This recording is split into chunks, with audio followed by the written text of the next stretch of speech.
Piloter un projet ne s'improvise surtout pas. On peut bien évidemment avoir de l'intuition, et il faut en avoir, mais il faut toujours agir, c'est-à-dire jouer son rôle en professionnel avisé. Regardons ensemble 7 compétences que je considère comme essentielles pour bien vivre votre rôle de manager de projet. Je vais commencer par le leadership. C'est bien sûr plus un savoir-être qu'une vraie compétence. Vous devrez pour cela vous appuyer, voire développer votre capacité naturelle pour influencer, guider, motiver les parties prenantes du projet vers la réalisation des objectifs communs. La combinaison de vos compétences et de vos qualités personnelles, puis de votre comportement, rendra votre action quotidienne bien plus efficace, soyez-en convaincus. Il s'agit pour vous d'inspirer la confiance et de favoriser l'autonomie au sein de votre équipe. Il s'agit aussi d'encourager le développement personnel des membres de votre équipe. Cela nous conduit tout naturellement vers la seconde compétence qui me semble importante, et ça complète donc cette notion de leadership. Il s'agit d'une qualité essentielle du manager du projet, bien sûr la gestion d'équipe. Cela consiste pour vous à savoir déléguer efficacement, à écouter activement, à favoriser la cohésion des membres de votre équipe. Il s'agit en résumé de maintenir la motivation en toutes circonstances. Voilà, il y a quelques pièges à éviter. Des choses très simples à mettre en place, comme par exemple le matin quand vous arrivez sur le plateau projet, vous faites le tour de l'équipe, vous dites bonjour à tout le monde, vous prenez du temps pour un café, parfois je l'ai fait très souvent, vous vous asseyez à côté d'un concepteur-développeur, vous vous intéressez à ce qu'il fait. Voilà, ce sont des choses très très simples qui vous permettent également de capter les signaux faibles, en particulier les risques de démission au sein d'une équipe projet. La troisième compétence concerne la communication. Voilà, donc sachez que votre capacité à bien communiquer va jouer un rôle crucial dans la réussite de votre projet. Votre communication doit être efficace, favoriser la coordination et la collaboration. Il s'agit de pouvoir résoudre facilement et rapidement les problèmes qui vont survenir, créer un environnement de travail positif.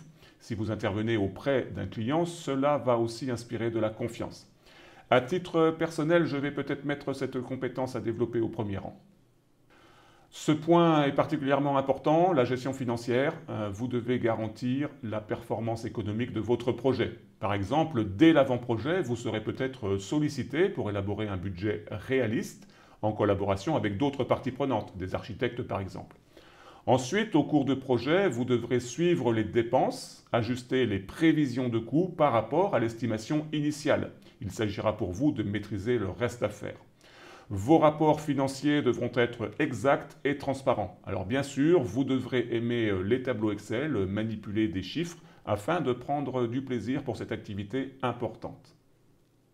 Votre projet va connaître des aléas, des événements de toute nature qui vont venir bouleverser ce qui était prévu. Il faudra donc développer une capacité à négocier. Négocier pourquoi? Pour obtenir des ressources supplémentaires nécessaires, obtenir des accords mutuellement bénéfiques.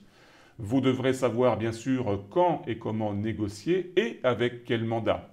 Il s'agira aussi de garantir le succès du projet tout en maintenant des relations positives avec toutes les parties prenantes impliquées, et cela n'est pas toujours facile. Alors rassurez-vous, vous ne serez pas seul et vous ne devrez pas être seul pour négocier. Il faudra par contre bien connaître vos prérogatives dans ce domaine. On appelle cela le management par exception, c'est un des principes de Prince 2. Voilà encore une qualité essentielle, l'organisation, puisque les activités et les sollicitations seront très nombreuses dans votre quotidien.